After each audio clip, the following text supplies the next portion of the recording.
that Wallace had suffered a life-threatening heart incident because of the stress caused by attempts to serve the Rule 202 petition.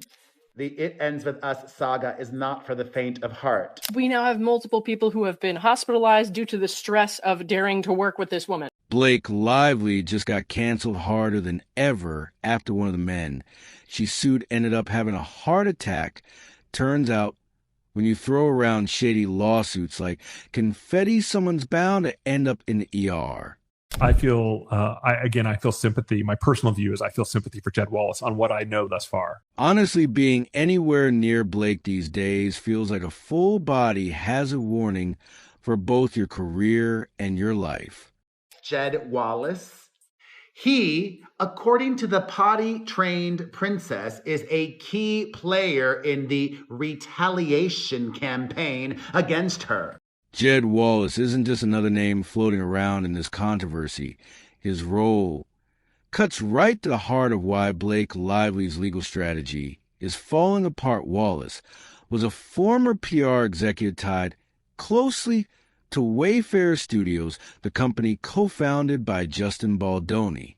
Team Baldoni has repeatedly denied any retaliation, any smear campaign, and a perceived astroturfing is all organic, truly, because people can make up their own minds based on everything that the plantation princess has said and done. But more importantly, he was someone with a direct line into everything that went wrong behind the scenes at Jones Works, the PR firm at the center of this entire mess.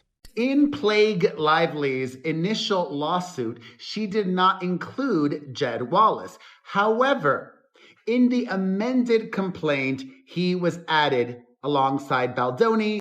What made Wallace such a threat to Blake and her team wasn't just his proximity to the drama. It was that he knew the timeline. He knew when things started to go wrong, who said what behind the scenes, and how much of Blake's public statements didn't line up with the reality of what was happening at Wayfarer. The soon-to-be 50-year-old alleges that Jed Wallace, who lives and works in Texas, is the person most responsible for the astroturfing against her, which has hurt not just the burgeoning baker, but also Blakey Crocker's family and her businesses. Wallace wasn't repeating rumors. He had direct knowledge of emails, meetings, and internal decisions. Blake's team quickly realized how dangerous that was. Instead of facing the facts laid out by Wallace, they tried to paint him as a rogue actor. Jed Wallace filed a lawsuit in Texas against her first. And now the Queen of Hearsay has filed a motion in Texas to be dismissed from Jed Wallace's lawsuit. They suggested he wasn't trustworthy, that he was acting out of revenge, or that he had some hidden agenda, but that strategy didn't hold up. Wallace's employment, records of dates of his contracts, and the projects he worked on were all documented. His credibility wasn't easy to shake. Jed Wallace evaded and obstructed Miss Lively's persistent efforts to seek information from him before filing this lawsuit in anticipation of becoming a party in the New York litigation. And that's where the real panic started. If Wallace's version of events held up, Blake wouldn't just lose control of the narrative, she could lose everything she was fighting to protect.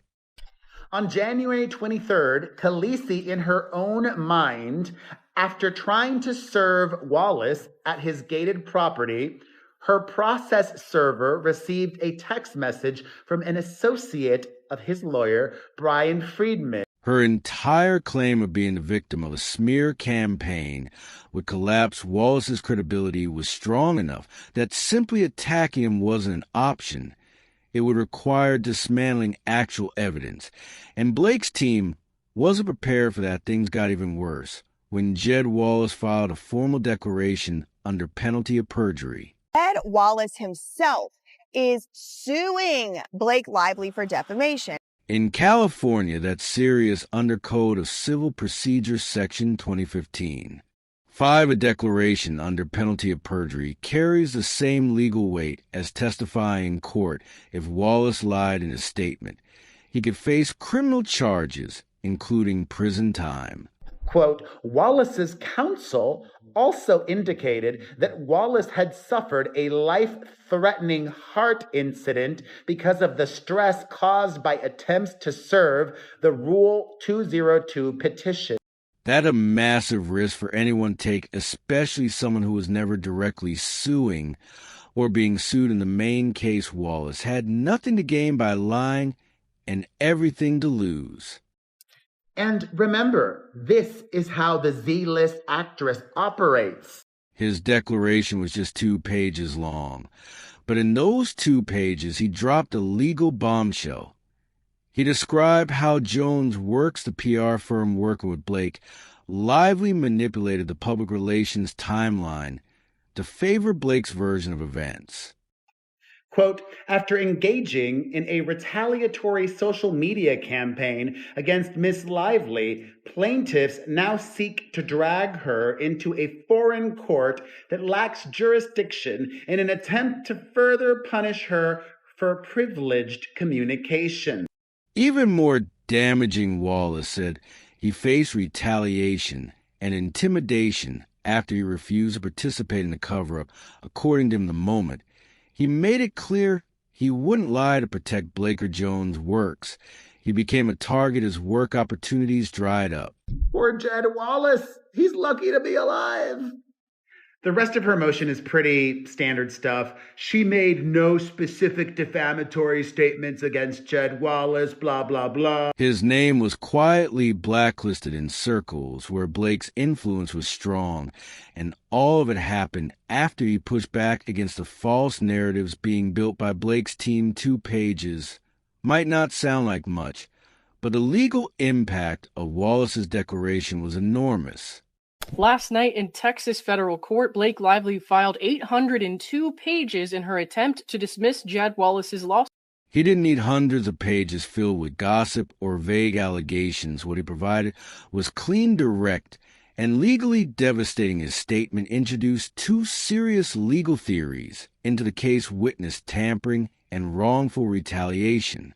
If you try to sue somebody for something and you make allegations or claims about them in a court filing under penalty of perjury, it's very difficult to then use those claims as grounds for a defamation claim. Witness tampering means any effort to intimidate, threaten, or coerce someone into changing or withholding their truthful testimony. Wallace's claims about retaliation suggested that Blake's team tried to pressure him to stay silent or change his story. So frankly, off the bat, I think Jed Wallace has an extremely uphill battle. If proven, that wouldn't just hurt Blake's credibility. It could trigger a criminal investigation. Blake Lively filed a complaint of employment discrimination. Now, this was like a precursor lawsuit. Wrongful retaliation is another huge problem under California Labor Code. Retaliation is clearly defined as illegal for an employer or someone acting on their behalf to retaliate against a person for disclosing information the employee reasonably believes violates state or federal laws.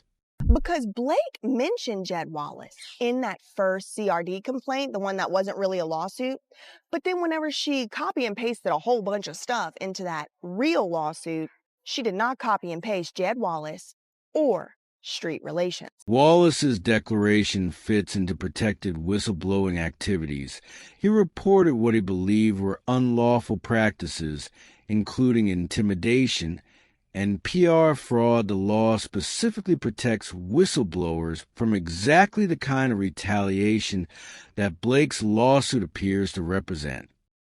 Blake Lively messed over her own self by even so much as doing these interviews that she did, wearing the clothes that she did. Basically, she created this problem for her own self. Breaking down Blake's real motive reveals a more disturbing picture. Her legal move against Wallace wasn't just about defending her reputation. It was about silencing a witness before trial discovery could expose even more damaging details. I believe Blake Lively absolutely did a lot of the stuff she's accused of doing. I do not like how she acts. I do not like how she behaves. I don't like how she treats people. And frankly, just as a side, I don't really like the clothes she picked out for that character. They was ugly. They were ugly clothes. Discovery of the formal legal process where both sides gather evidence was about to begin once Wallace was locked into defending himself in a new lawsuit that complicated his ability to continue helping Baldwin's and AL's cases against Jones' works, and by extension Blake Lively. Blake Lively filed a complaint. It went on to allege that his conduct included harassment, retaliation, failure to investigate, prevent, and/or remedy harassment, aiding and abetting harassment, and retaliation. There's heavy irony in Blake's strategy. Her legal complaint mirrored exactly what typical corporate employers do when whistleblowers come forward, slap them with lawsuits to scare them, discredit them, and drain them financially. It's a textbook retaliation play, usually carried out by large companies trying to suppress damaging disclosures. In Blake's case, it looked desperate. It basically looked like he got sued for harassment. He's saying, I did not harass her. I did not retaliate against her. I never entered into any contracts with Blake Lively, so I had no contractual obligation toward her.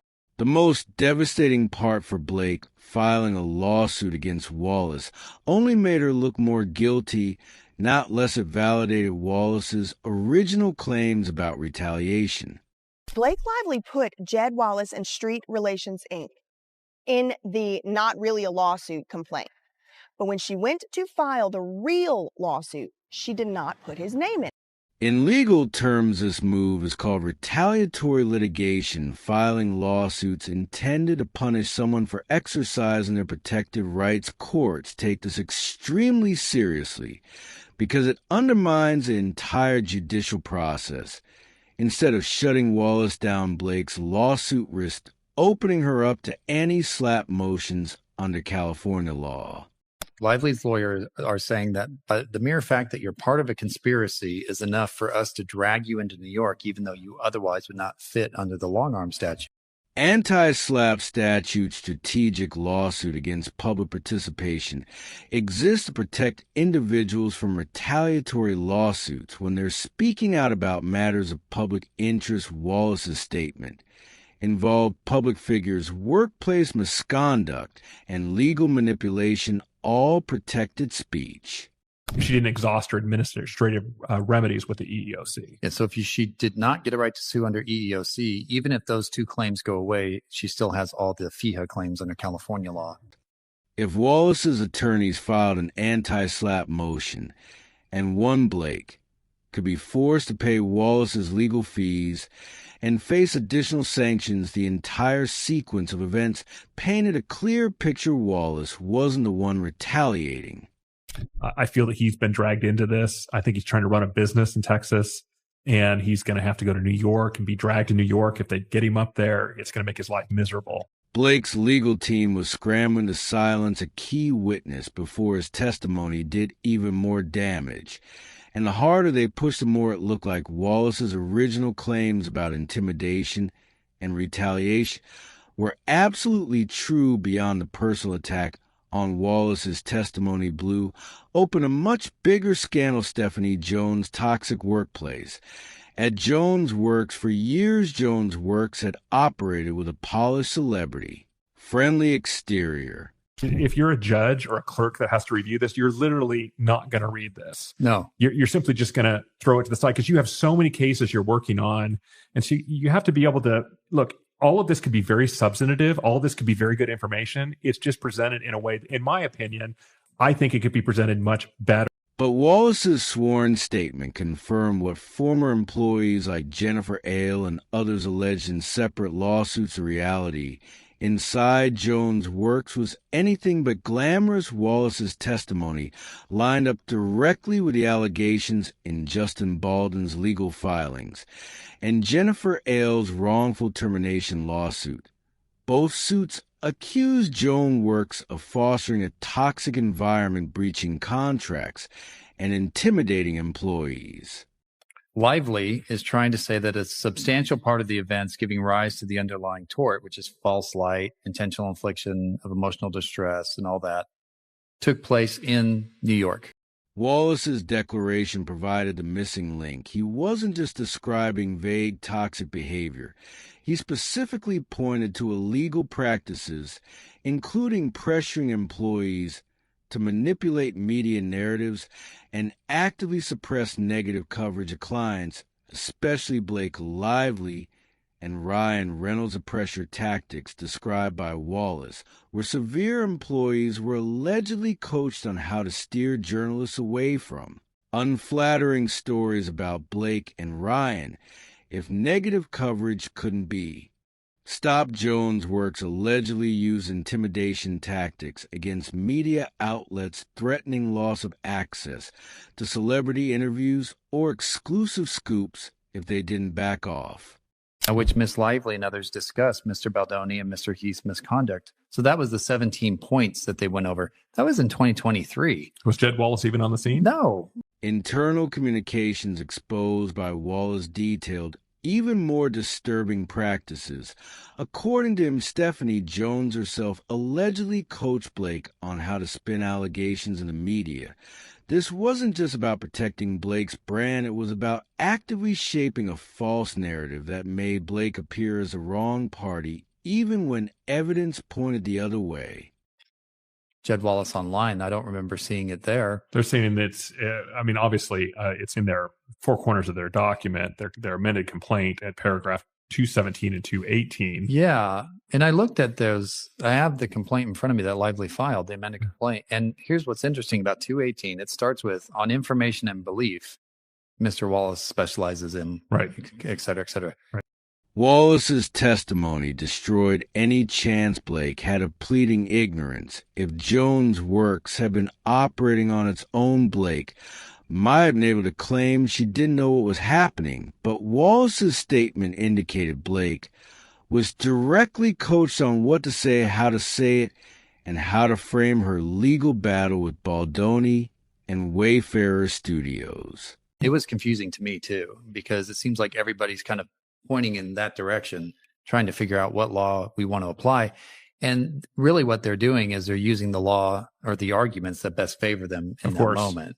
In California, willful ignorance isn't a defense if Blake's team actively participates in shaping false narratives with knowledge of the real facts. It opens the door to charges of conspiracy, defamation, and more civil liabilities. Wallace's declaration, though only 2 pages, dismantled any plausible deniability Blake could have maintained under California law retaliation against a witness who had provided a sworn statement. It is a serious offense. Wallace wasn't vague in his wording. He accused parties linked to Blake Lively of engaging in intimidation tactics after he refused to lie about what he witnessed. The claim against Jed Wallace is that he aided and abetted in violating FEHA, which you can do. So a non-employer can actually be liable under FEHA if they aid and abet somebody else, an employer, in harassing somebody.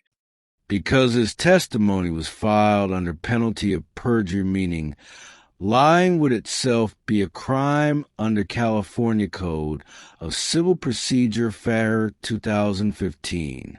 5, any retaliatory behavior following that filing could be seen as obstruction of justice, a charge that carries criminal penalties under both state and federal law beyond the criminal exposure. Wallace's allegations made Blake's own employment contracts vulnerable. Most employment in California is at will, but any proven retaliation against an employee or contractor who reports unlawful conduct voids standard protections employers have if Wallace's testimony about retaliation holds up. It could open the door for the entire network tied to Blake, including Jones' works, to face contract voidability. Claims this means former employees and contractors could claim their non-disclosure agreements, employment clauses, and confidentiality contracts are invalid, giving them legal freedom to disclose even more damaging information without fear of breach of contract lawsuits.